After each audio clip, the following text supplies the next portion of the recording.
ನಮಸ್ಕಾರ ಗೆಳೆಯರೇ, ದೇಶ ಪ್ರೇಮಿಗಳೇ, ನಮ್ಮ ಕನ್ನಡ ಡಿಫೆನ್ಸ್ ನ್ಯೂಸ್ ಯೂಟ್ಯೂಬ್ ಚಾನಲ್ಗೆ ಸ್ವಾಗತ ನಿಮಗೆ.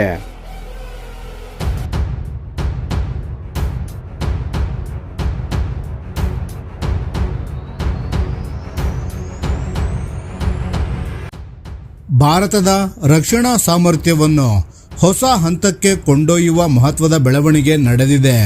ಕೇಂದ್ರ ರಕ್ಷಣಾ ಸಚಿವ ರಾಜನಾಥ್ ಸಿಂಗ್ ಅವರು ಭಾರತದ ಸ್ವದೇಶಿ ದೀರ್ಘ ವ್ಯಾಪ್ತಿಯ ಏರ್ ಡಿಫೆನ್ಸ್ ಯೋಜನೆಯಾದ ಪ್ರಾಜೆಕ್ಟ್ ಕುಶಾಗೆ ಸಂಬಂಧಿಸಿದ ಪ್ರಮುಖ ಮೂಲಸೌಕರ್ಯವನ್ನು ಉದ್ಘಾಟಿಸಿದ್ದಾರೆ.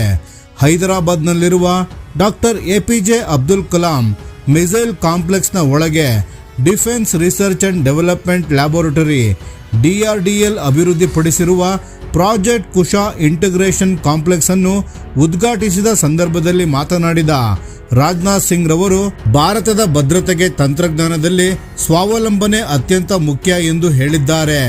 ಅವರ ಒಂದು ಪ್ರಮುಖ ಮಾತು, ರಕ್ಷಣಾ ಕ್ಷೇತ್ರದಲ್ಲಿ ದೇಶ ಇನ್ನೊಬ್ಬರ ಮೇಲೆ ಅವಲಂಬಿತವಾಗಿರಬಾರದು, ದೇಶದ ಅಗತ್ಯಗಳನ್ನು ದೇಶವೇ ಪೂರೈಸುವ ಶಕ್ತಿ ಹೊಂದಬೇಕು ಎಂದರು.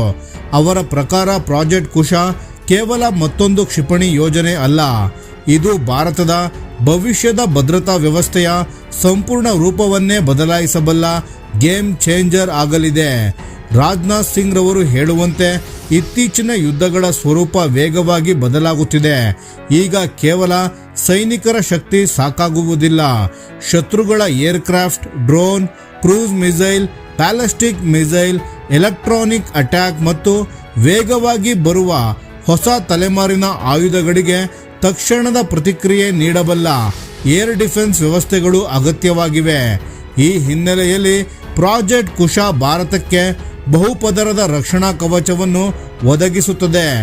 ಈ ಯೋಜನೆ ಪ್ರಧಾನಮಂತ್ರಿಗಳು ಘೋಷಿಸಿರುವ ಮಿಷನ್ ಸುದರ್ಶನ ಚಕ್ರ ದೃಷ್ಟಿಕೋನದ ಪ್ರಮುಖ ಭಾಗವಾಗಲಿದೆ ಎಂದು ಕೂಡ ಅವರು ಹೇಳಿದ್ದಾರೆ.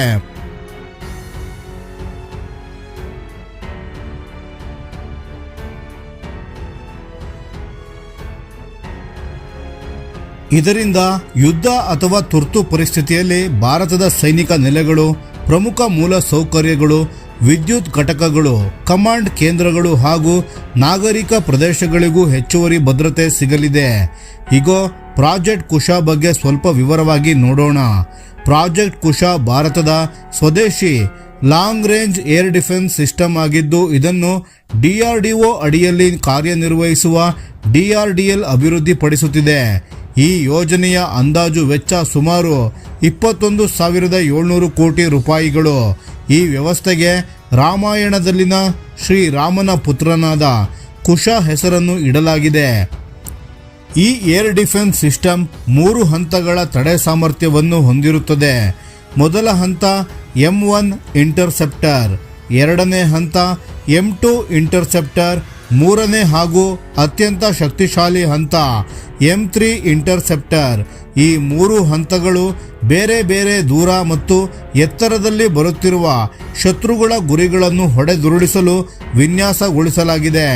ಈ ವ್ಯವಸ್ಥೆಯ ಅತ್ಯಂತ ವಿಶೇಷ ಅಂಶ ಎಂದರೆ ಇದು ಭಾರತದ ಸ್ವದೇಶಿ ಉತ್ತಮ್ AESA ರೆಡಾರ್ ಜೊತೆ ಕಾರ್ಯನಿರ್ವಹಿಸುತ್ತದೆ.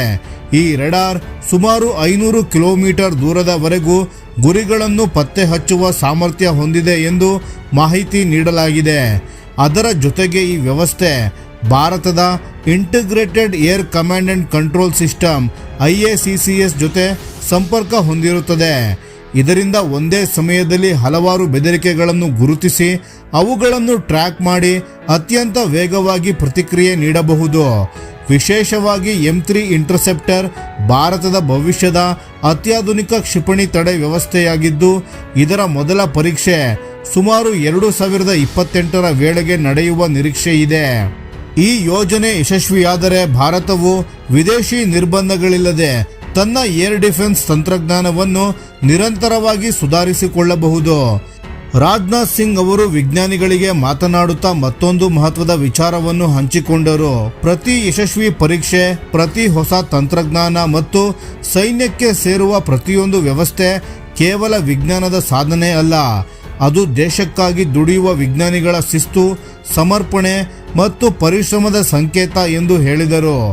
ಅವರು ವಿಶೇಷವಾಗಿ DRDO ಅಭಿವೃದ್ಧಿಪಡಿಸಿರುವ ಆಕಾಶ್ ಮಿಸೈಲ್ ಸಿಸ್ಟಮ್ ಮತ್ತು ಬ್ರಹ್ಮೋಸ್ ಮಿಸೈಲ್ನ ಸಾಮರ್ಥ್ಯವನ್ನು ಉಲ್ಲೇಖಿಸಿ ಭಾರತ ಇಂದು ಜಾಗತಿಕ ರಕ್ಷಣಾ ತಂತ್ರಜ್ಞಾನದ ಕ್ಷೇತ್ರದಲ್ಲಿ ಸ್ಪರ್ಧಿಸುವ ಮಟ್ಟಕ್ಕೆ ಬಂದಿದೆ ಎಂದು ಹೇಳಿದ್ದಾರೆ.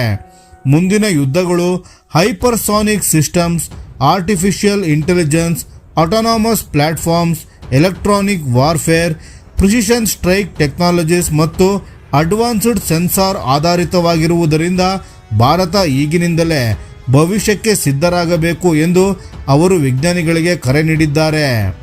ಒಟ್ಟಿನಲ್ಲಿ ನೋಡಿದರೆ ಪ್ರಾಜೆಕ್ಟ್ ಕುಶ ಕೇವಲ ಒಂದು ಕ್ಷಿಪಣಿ ಯೋಜನೆ ಅಲ್ಲ, ಇದು ಭಾರತದ ಮುಂದಿನ ಪೀಳಿಗೆಯ ಭದ್ರತಾ ಕವಚ. ಇದು ಯಶಸ್ವಿಯಾದರೆ ಭಾರತವು ವಿಶ್ವದ ಅತ್ಯಂತ ಶಕ್ತಿಶಾಲಿ ದೀರ್ಘ ವ್ಯಾಪ್ತಿಯ ಏರ್ ಡಿಫೆನ್ಸ್ ಸಾಮರ್ಥ್ಯ ಹೊಂದಿರುವ ದೇಶಗಳ ಸಾಲಿನಲ್ಲಿ ತನ್ನ ಸ್ಥಾನವನ್ನು ಇನ್ನಷ್ಟು ಬಲಪಡಿಸಲಿದೆ. ಸ್ನೇಹಿತರೆ, ಈ ವಿಷಯದ ಬಗ್ಗೆ ನಿಮ್ಮ ಅಭಿಪ್ರಾಯವನ್ನು ದಯವಿಟ್ಟು ಕಾಮೆಂಟ್ನಲ್ಲಿ ತಿಳಿಸಿ. ಧನ್ಯವಾದಗಳು.